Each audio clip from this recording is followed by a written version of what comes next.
Okay, to part 2.2, I guess, to add on to the 2.0. Just wanted to bring you the clean chain so you can get to see it. This is the container with the gas. It's a little pink. You see the trans fluid come off. There's a little more dirt in there as well.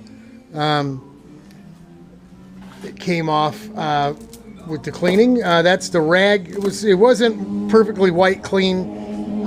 It was, I'd say, 80% clean. The dark spots are where I first grabbed it with the rag and then pulled the chain through, hitting all the rollers. Then more of this is just going through, getting rollers, and the side plates as well. Not too bad.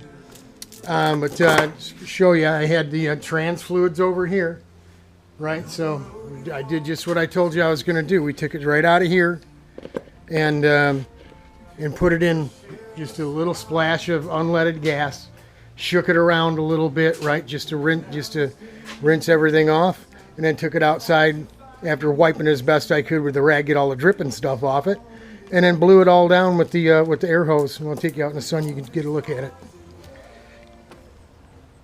It's nice and clean, folks. That's about, I mean, that's as good as you can expect. I didn't take no brush to it, no sponge to it, no special chain cleaner or nothing like that. It's just your regular ATF. A little unleaded gas to rinse it all off.